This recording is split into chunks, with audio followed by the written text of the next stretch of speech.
on that first visit to Iewduh and have a jado in small shop. Don't give on your insult your CM what bam jado chani yo but I may become being ni kwak scheme and he has done it today exactly. That is our little chief minister. He never talked, he walked. And the MD as a whole under his leadership.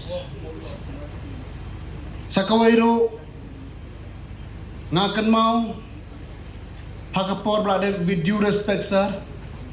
So many leaders come and visit, come and goes to see the Iewduh market and to see the Iewduh peoples. It seems to just go for seeking word, but your visiting is listen their problem and help them at the same time. Thank you so much, sir. Kam di ke jongi ka sarkar ba pher ba nek sarkar ba lek na mar ba bon se ni penduna ka tin ni jo trade ka kam. Hadin simnai armai ke jingwan jingong ICM i jongi. Iwan ra ka project ka ba khalai klur khat sau klur tam khat sau klur na ka ba khalai klur khandai sau lak nak benta ban penhe penbha penmiet ikinu nu jinon kam jong Iewduh ka jongi. Ni song thu ka Iewduh ka wai kedai ka wai na ka yog burung bala itiblut barok. Handai ndalai sari wan yuk jat. Aning yung isya ba we have to do something for the people of the state, especially particularly ya ka Iewduh ka jongi.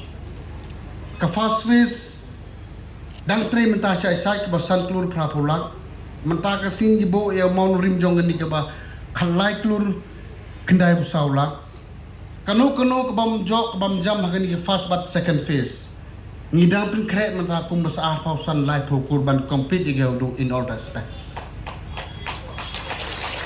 ngakwa bag nongsong yo ka jongi.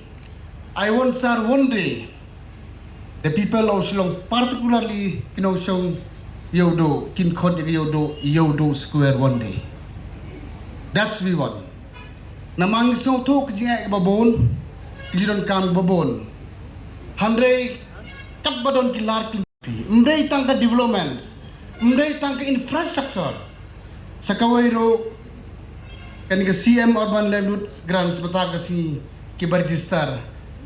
Inyo kajingarap nak sarkar kumbasito hajar tam hawa haneng kani directly ban penhe pen kamai kajing sengkam sengjam jopi hanok sarkar bujule kumi ni kwa bagi bruju kin kiu ha kamai pateng lala ka jong ka capacity ban kiu ka yo ka kot nginrong kilong kamai kilong kwa ki balong wa well equipped kiling baro haneng nimla ban le sindon kan simpor yes nimla mala kumbakwa jing pai ba andai ni presyang ng sarkar hakano gorkom bin hel maximum possible kanang ba Iewduh kinosong yu kinlong di babeng hata gorkom namara kawai kasi taray nala depan improve yung jon kambaro Iewduh jing kandai kawai ni Iewduh burom tam hak infrastructure hak Iewduh kahat hak de katet hak Iewduh kakot namar lamde de bangabakla in the whole country jongi Try Iewduh ka win bah tam de Iewduh ka jongi try lamde de bangabakla